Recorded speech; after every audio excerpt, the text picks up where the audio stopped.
A mother's struggle. In the heart of the small African village of Omwoko, life was defined by simplicity and struggle. Among its modest mud houses and bustling dirt roads lived Nia, a woman whose kind heart and tireless spirit were known to all. Nia had once been full of joy and laughter, but life had not been kind to her. Years ago, she had lost her husband to a sudden illness, leaving her alone to care for their son, Te. Te, a boy of 8, was the light of her life. His laughter once echoed through the village, and his energy seemed boundless. But as the seasons passed and the weight of poverty pressed harder on their lives, Te grew quieter. His cheeks, once round and rosy, now appeared hollow, and his playful spirit had dimmed. For Nia, every day was a battle. She woke before the sun, her bare feet crunching over the dry, cracked soil as she carried heavy jugs of water from the distant river. She gathered firewood, her hands calloused from years of labor, and worked her small plot of land tirelessly. Yet, despite her efforts, the earth gave her little in return. The rains had been sparse that year, and the crops that sprouted were too meager to feed her and Te. The village market offered no relief. Prices for food were high, and even a single yam was beyond her reach. The other villagers were kind, but they had their own families to care for. Nia refused to beg, her pride and love for Te driving her to work harder each day. Still, it was never enough. At home, she would sit with Te, brushing her fingers through his thin hair as he lay on her lap. "We will be fine, my son," she whispered, her voice steady but her heart full of doubt. She fought to stay strong for him, but the despair was growing harder to ignore.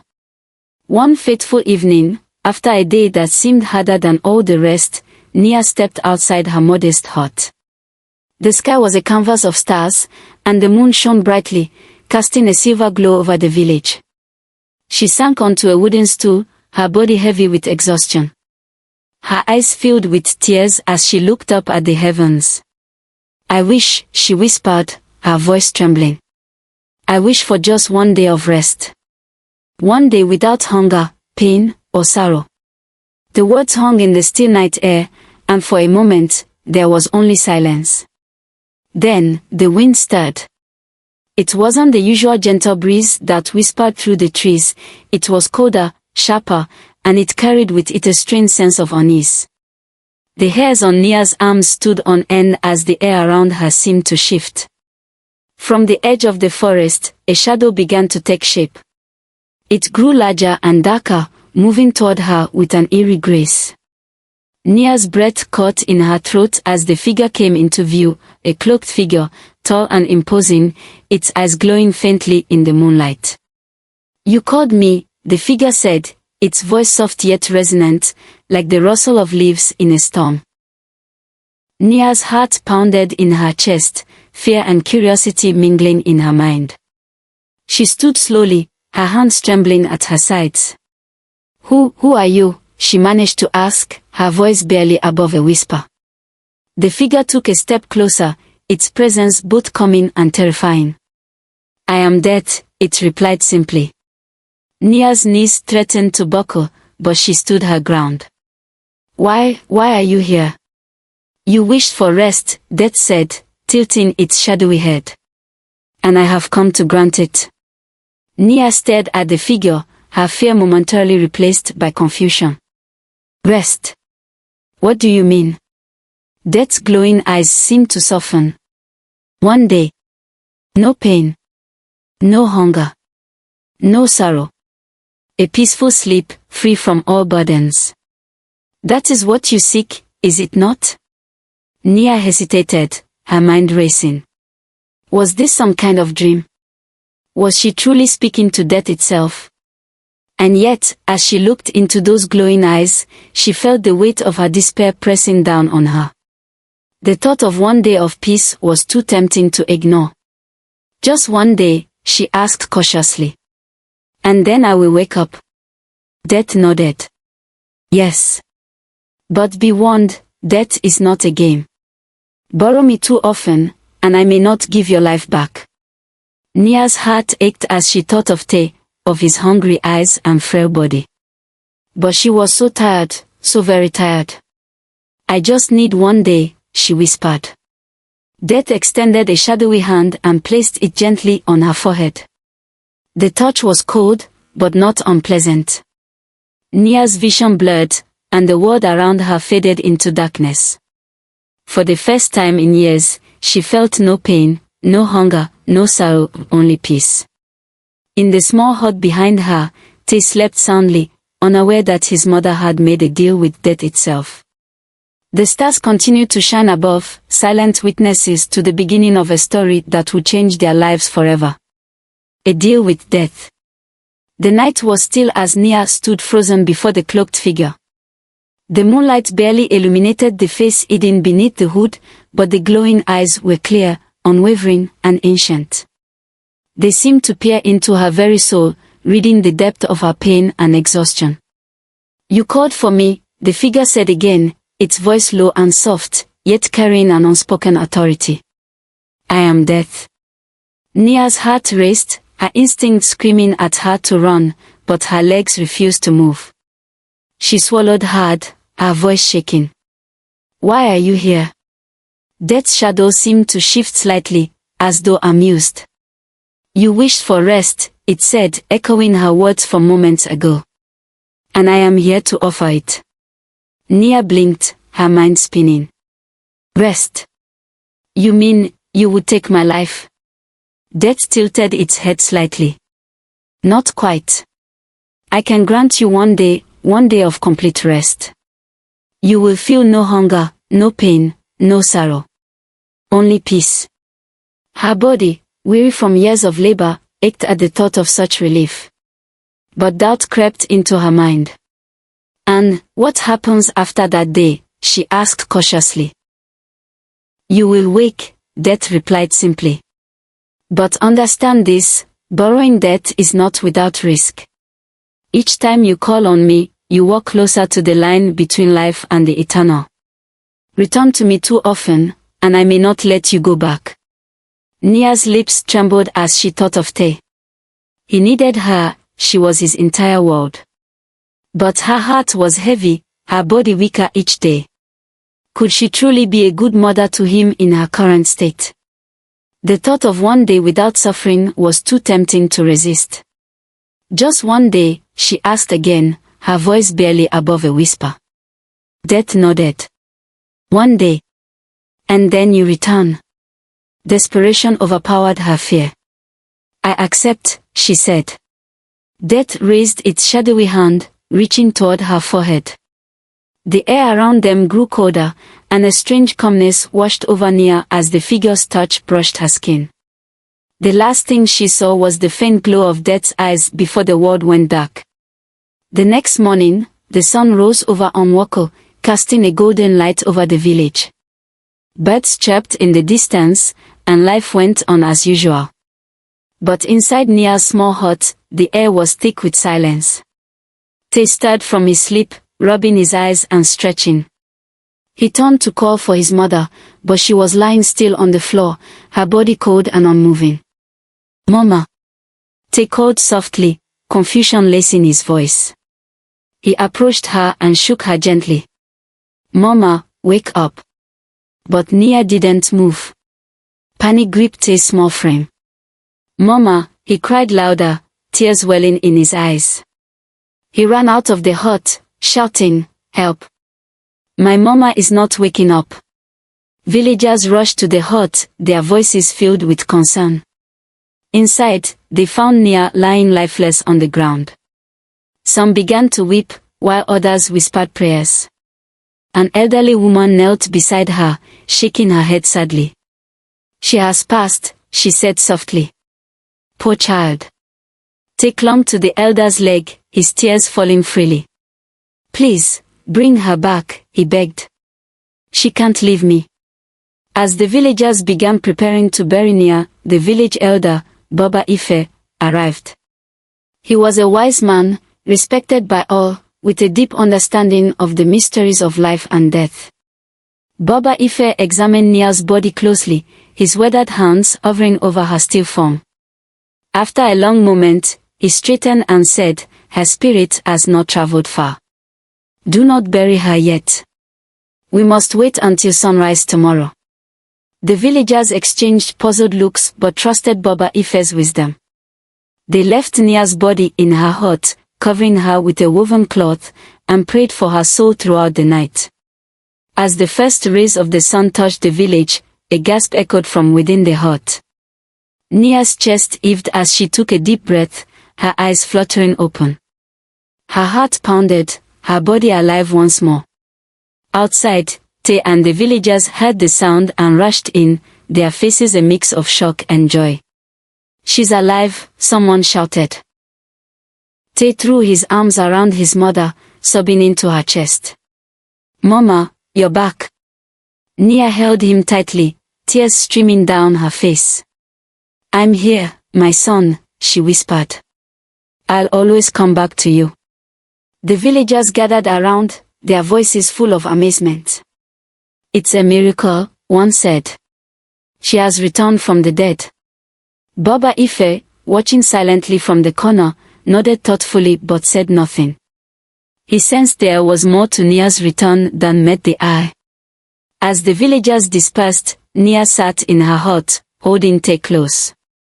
She smiled at him, but inside, her heart was heavy. She had felt the peace of death's embrace, and now she understood the cost of her decision. She resolved to keep her deal with death a secret, even from Te. For now, life in Onwoko continued as before, but Nia knew this was only the beginning. Death had granted her a reprieve, but the shadow of her bargain lingered, a quiet reminder that peace always comes with a price. The temptation of peace. In the days following her miraculous return, Nia felt a strength she hadn't known in years. Her limbs, once heavy with exhaustion, now moved with ease. Her mind was clear, and her heart, though still burdened by the weight of her struggles, carried a flicker of hope. For the first time in a long while, she smiled with Te, watching as he laughed while playing with the other children in the village. But life in Onwoko was unrelenting. The crops remained sparse, the rain still refused to fall, and the market prices grew even higher. Nia worked harder than ever, her body bent over the cracked soil of her fields, her hands blistered from carrying heavy buckets of water from the distant river. Despite her efforts, there was never enough food, and Te's once bright laughter grew faint as hunger sapped his energy. The peace Nia had felt after burying death seemed like a distant memory. Each day was harder than the last, and the joy of her brief reprieve was overshadowed by the crushing reality of their lives. One evening, as Te lay asleep, his small body curled tightly under a thin blanket, Nia sat outside their hut, her heart heavy with despair. "I can't do this anymore," she whispered to the night. Her eyes filled with tears as she looked up at the stars, the memory of death's cold yet comforting presence lingering in her mind. She thought of the peace she had felt, the freedom from pain and hunger. It called to her like a soothing melody. Summoning her courage, she spoke aloud, her voice trembling. "Death, I call on you again." The air around her stilled, the familiar chill creeping over her skin. From the shadows, the cloaked figure emerged, its glowing eyes fixed on her. "You call for me again so soon?" Death asked, its voice carrying both curiosity and warning. Nia stood, her hands clenched at her sides. I need more time," she said. 3 days. Just 3 days of rest." Death's shadowy form seemed to shift as if considering her request. "You remember my warning," it said. "Each time you borrow me, you risk never waking up." Nia nodded, her resolve firm despite the fear gnawing at her heart. "I understand. But I have no choice." Death's glowing eyes narrowed. "Very well." It raised its hand, its cold fingers brushing her forehead once more. 3 days, it said. No more. The next morning, Nia visited her neighbors, explaining that she needed to travel to visit distant relatives in a neighboring village. She left Te in their care, promising to return soon. The neighbors, though puzzled by her sudden departure, agreed to watch over him. Nia walked into the forest, deeper than she had ever ventured before. The towering trees and thick underbrush created a sense of solitude that both comforted and unnerved her. She found a quiet spot beneath an ancient baobab tree, its roots twisting like the fingers of an old, wise giant. There, she lay down on the soft earth and whispered, "I am ready." As death's cold touch enveloped her, the world around her faded into darkness. For 3 days, she rested in peaceful oblivion, free from the weight of her struggles. On the 4th morning, Nia awoke with a sharp gasp, her heart pounding as life surged back into her body. She sat up, her eyes adjusting to the dappled sunlight filtering through the trees. The air smelled fresh and alive, and for a moment, she felt renewed. But as she made her way back to the village, guilt crept into her heart. She had left it without a word of truth, relying on others to care for him. And though the rest had given her strength, she couldn't shake the feeling that she had crossed a line she might not be able to uncross. When she arrived home, Tay ran to her, his face lighting up with joy.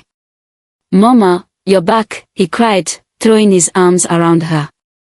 Nia knelt down and hugged him tightly, her heart aching with both love and shame. "Yes, my son," she whispered. "Mama is here." Her neighbors, however, were less reassured. They watched her with curious eyes, whispering among themselves. Her sudden departures and equally sudden returns were becoming too frequent to ignore.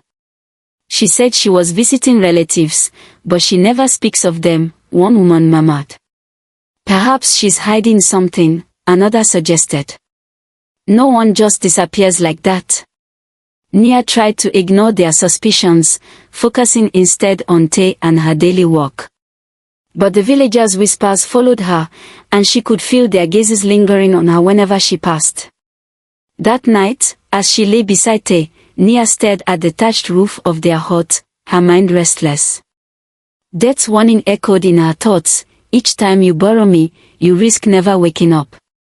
She knew the risks were real, but the temptation of peace was growing harder to resist. For now, she pushed the thought aside. Tay needed her, and for him, she would fight to keep going.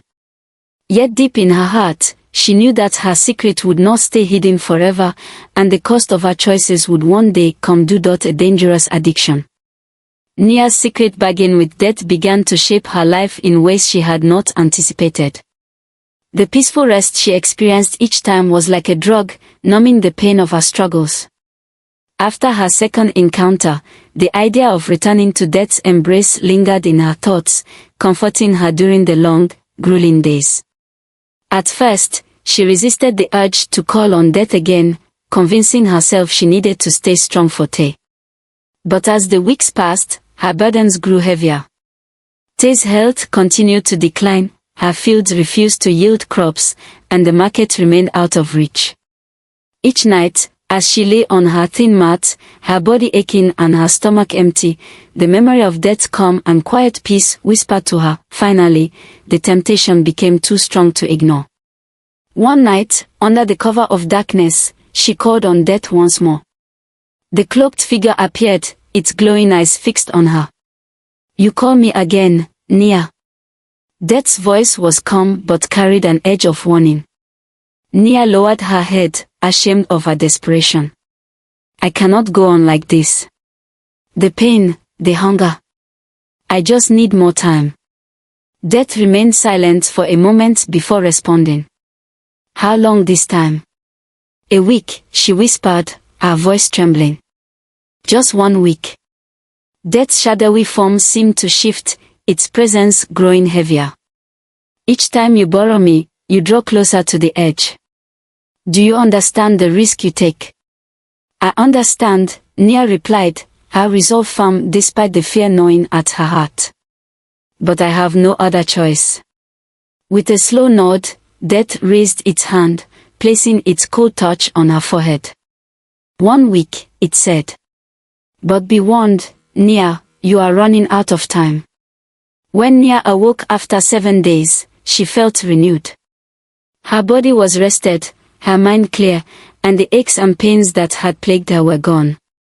But as she walked back to the village, the weight of guilt settled heavily on her shoulders.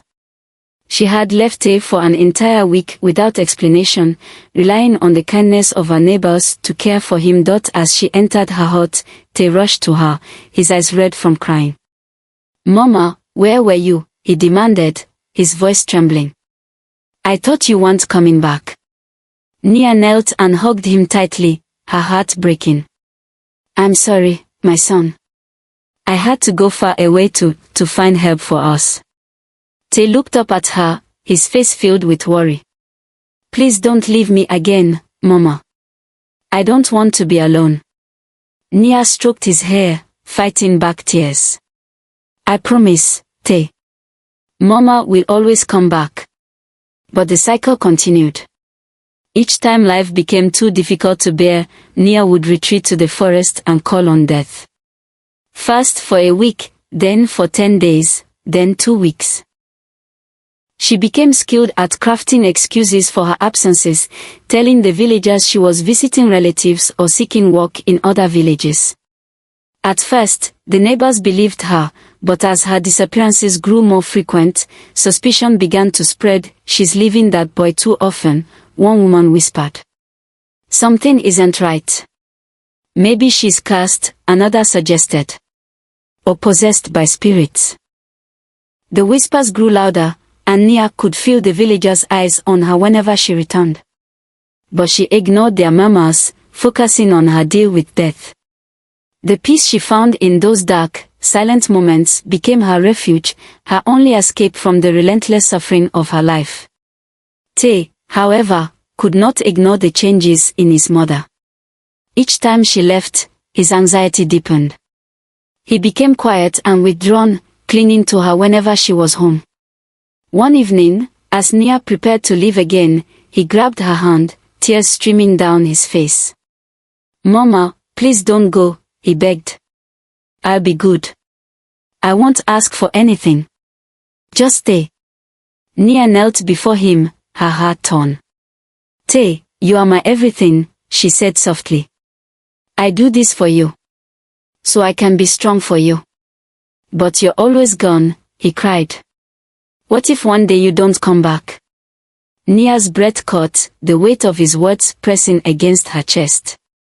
She held him tightly, whispering, "I will always come back, my son. Always." That night, as Nia ventured into the forest, her resolve wavered. The warnings death had given her rang louder in her mind. Each time she called on it, she felt the bond between life and death growing thinner.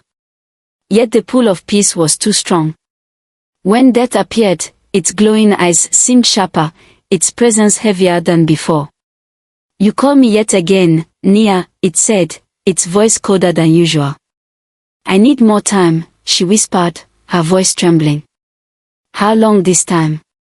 Death asked, its tone almost impatient. 2 weeks, she said, looking down. Death remained silent for a moment, its gaze piercing. "You are running out of time, Nia. One day, I will not let you return." Nia swallowed hard, fear gripping her heart. But desperation won out. "Just 2 weeks, she pleaded. "Please." Death's shadow seemed to grow darker. "Very well. But remember my warning." As death's cold touch enveloped her once again, Nia felt herself slipping into the void, the peace she craved washing over her. But in the depths of that silence, a new fear began to take root, a fear that one day, she might not wake up the final rest. Nia's burdens had grown too heavy to carry. Each day felt like an endless battle, her strength diminishing with every step she took.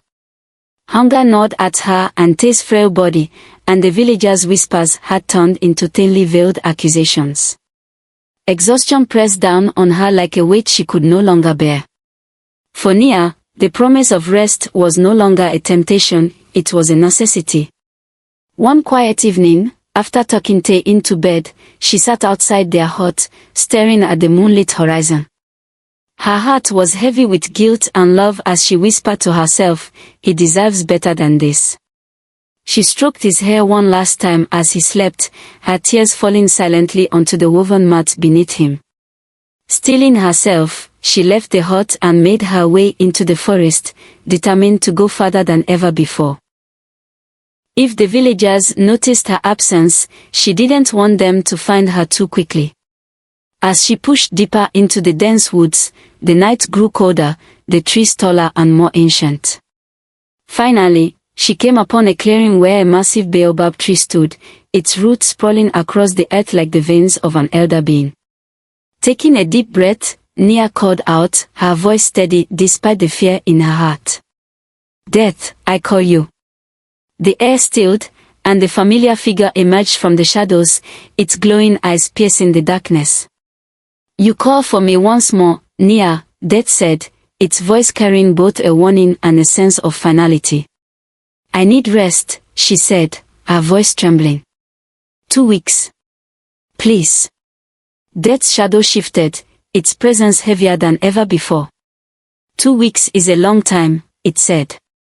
"You are walking a dangerous path." "I have no choice," Nia replied, her voice breaking. "I can't go on like this. Just 2 weeks, and I will come back." Death studied her for a long moment before raising its hand. "Very well," it said, its voice colder than before. 2 weeks. But understand, Nia, the line between life and death is thinning.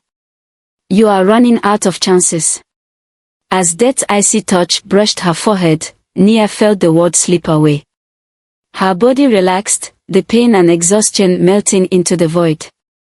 For the first time in what felt like an eternity, she felt at peace. Back in the village, Tay woke to find his mother gone. At first, he wasn't worried. She often left early to fetch water or tend to the fields. But as the hours stretched into days, his worry grew. He asked the neighbors if they had seen her, and they shook their heads, concern creeping into their faces. She said she was visiting relatives again, one neighbor said, trying to reassure him. "I'm sure she'll be back soon." But Tay wasn't comforted. He waited at the door of their hut each day, his eyes scanning the horizon for any sign of her. Neighbors brought him food and tried to distract him, but nothing could fill the void her absence left. Each night, he curled up on his mat, whispering into the darkness, "Mama, please come back." As 2 weeks passed with no sign of Nia, the villagers grew uneasy. The rumors about her strange behavior swirled anew. Some whispered that she had run away, unable to handle the hardships of life. Others murmured about curses and spirits. But Tay refused to believe any of it. "She wouldn't leave me," he insisted. Something must have happened. Moved by his desperation, the villagers decided to form a search party. Led by the village elder, Baba Ife, they ventured into the forest, calling Nia's name as they combed through the dense undergrowth. Hours passed before a cry rang out. "Over here," someone shouted. The group rushed toward the voice, their hearts pounding with anticipation and dread. Under the sprawling roots of the ancient baobab tree, they found Nia's lifeless body. She lay as though asleep, her face peaceful, her hands folded over her chest. The villagers stood in stunned silence, their grief heavy in the air. "We must take her back," Baba Ife said solemnly. They carried Nia's body back to the village, careful and reverent. Tay ran to them as they approached, his small frame trembling with both hope and fear. Is she okay?" he asked, his voice barely audible. The elder placed a hand on his shoulder, his expression grave. "We will see." Once in the village, Baba Ife examined Nia's body. He closed his eyes, placing his hands over her forehead and chest, as though listening to something the others could not hear. The villagers watched anxiously, their breaths held in collective suspense. After what felt like an eternity, Baba Ife opened his eyes and shook his head. "Her spirit is gone," he said softly. "Death has claimed her for good. She will not return." The words hit like a blow. He fell to his knees, his tears falling freely as the reality of his mother's absence sank in. No, he cried. She promised she would come back. The villagers wept quietly, their hearts breaking for the boy who had lost everything. Baba Ife placed a comforting hand on Te's shoulder. Your mother loved you deeply, he said. But she walked too far into death's embrace. She can no longer return. Te sobbed into the elder's robes, his small hands clutching the fabric as though it could anchor him to the world that now felt so empty. The next day, the villagers buried Nia beneath the baobab tree where she had found her final rest. They marked her grave with a simple stone, carving her name into its surface. Baba Ife stood before the gathered crowd, his voice steady but full of sorrow. Let Nia's story be a lesson to us all, he said. Life is full of struggles, but it is in living that we find hope. Death may offer peace, but it comes at the ultimate cost. Let us remember her sacrifice and ensure that no one in this village feels as though they must face their burdens alone. The villagers nodded, their grief mingled with a newfound resolve. They vowed to care for one another, to share their burdens so that no one else would feel the need to call on death as Nia had. As they walked back to the village, Te lingered by the grave, his small hand resting on the cool stone. I'll make you proud, Mama, he whispered through his tears. I promise. A lesson in hope. The day after Nia's burial, the village gathered in the open square, their faces somber. The weight of her death pressed heavily on their hearts, but there was something else in the air and a need for answers. Whispers passed through the crowd, questions about her strange disappearances, her return from the brink of death, and the mysterious circumstances surrounding her final rest. Baba Ife, the village elder, stepped forward, his expression grave yet thoughtful. His deep, resonant voice silenced the murmurs. You have all wondered about Nia, he began.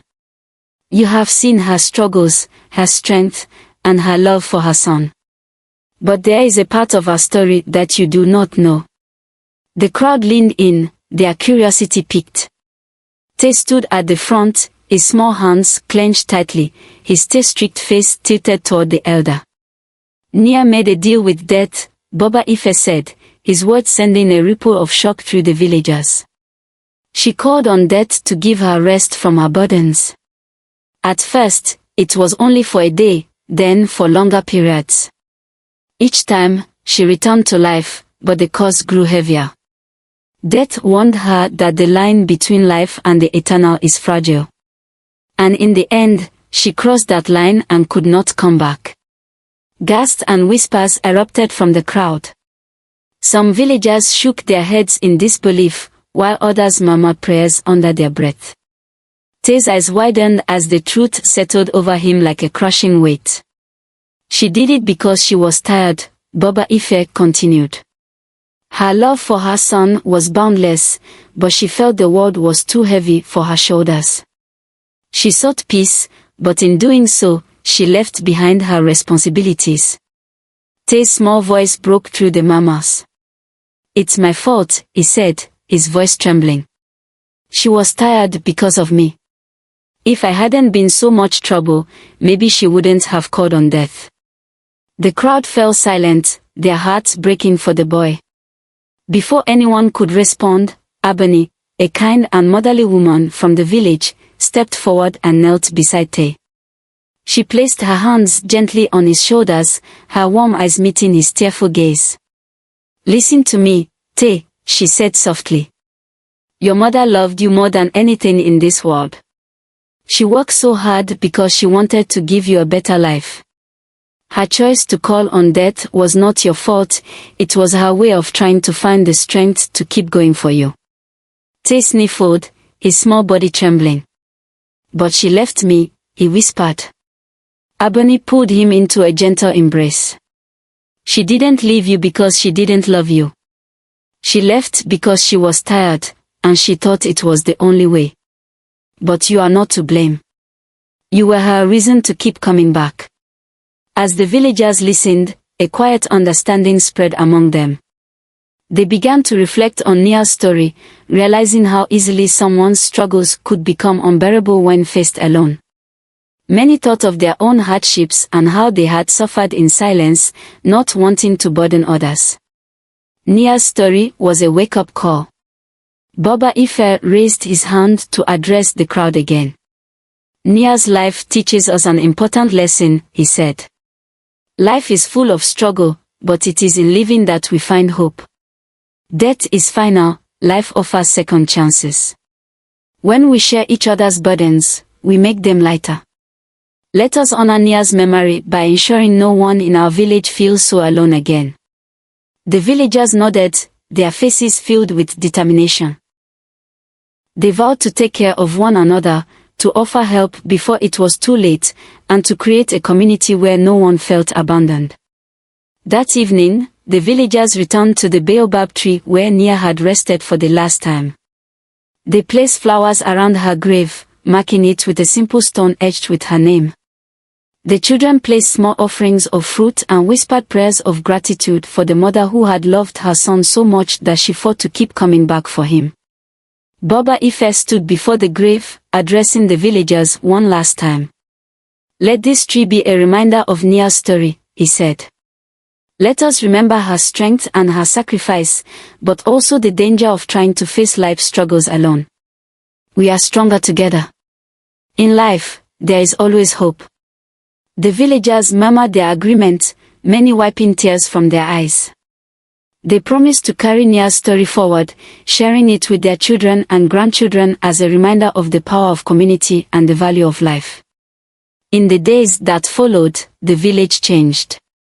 Neighbors who had once kept their struggles private began to share their burdens, finding solace in one another. If a family lacked food, the others pitched in to help. If someone felt overwhelmed, the community came together to offer support. The whispers of curses and spirits were replaced with words of kindness and unity. Abeni took Tay into her care, treating him as if he were her own son. She cooked for him, told him stories, and reminded him daily of his mother's love. Though Tay still missed Nia deeply, Abeni's warmth began to heal his heart. Each week, Tay visited the baobab tree, bringing flowers and sitting quietly by the grave. "Mama, I miss you," he would whisper. "But I promise I'll make you proud." Nia's story became a legend in Omwoko, passed down through generations. It was told during gatherings, written in songs, and etched into the hearts of the villagers. Her life was a lesson in the power of love, the importance of hope, and the strength that comes from facing life's challenges together. Though Nia was gone, her memory lived on, a guiding light for a village that had learned to value the gift of life and the bonds of community. A legacy of love. Years passed, and the village of Omwoko transformed into a beacon of unity and compassion. The lessons learned from Nia's story had become deeply rooted in the hearts of the villagers. No one was left to struggle alone, neighbors helped one another in times of need, and the bonds of the community grew stronger than ever before. Tay, now a young man, had grown into a figure of wisdom and kindness, shaped by the hardships of his past and the care of Abeni. She had raised him with the same love and patience that Nia had shown, and though the pain of losing his mother never fully faded, it became a source of strength for him. Tay often spent time near the baobab tree where his mother was buried. The villagers had marked her grave with a simple stone, but Tay wanted to do more. One day, with the help of the villagers, he built a small shrine beside the tree. It was modest yet beautiful, adorned with carved symbols of hope, resilience, and love. At the center of the shrine, he placed a plaque that read, "In memory of Nia, who taught us the value of life, the power of love, and the strength of unity." The shrine quickly became a sacred place for the villagers. People visited it to reflect, leave offerings of fruit and flowers, and whisper prayers for strength. Travelers from neighboring villages, having heard of Nia's story, came to the shrine to pay their respects and learn the tale of the woman who had made a deal with death. Tay, now regarded as a leader in the village, often gathered the children beneath the baobab tree to share his mother's story. Sitting in the shade of the ancient tree, he would speak with a voice filled with warmth and conviction. "My mother was the strongest person I've ever known," he would begin. "She loved me so much that she worked tirelessly to provide for me. But life became too heavy for her to carry alone. She turned to death, thinking it was the only way to find peace. And while death gave her rest, it also took her from us." The children would listen intently, their wide eyes fixed on Tay as he continued. Her story teaches us that no matter how hard life gets, there is always hope in living. Even in the darkest times, tomorrow can bring change. Do not borrow death, borrow courage. Borrow hope. And lean on the people who care for you, because together, we can carry any burden. The children would nod solemnly, their small hands clutching the tokens they had brought to the shrine, flowers, shells, and beads, all left as symbols of gratitude and remembrance. Under Tay's leadership, the village of Omwoko flourished. The fields began to yield better crops as the villagers worked together, sharing tools and knowledge. When one family struggled, others stepped in to help. No one went hungry, and no one felt abandoned. Nia's story became a legend, told at gatherings and celebrations, passed down through songs and spoken words. It traveled beyond Omwoko, reaching distant villages where people found inspiration in her tale. The shrine became a symbol of hope for many, reminding everyone who visited of the importance of resilience and community.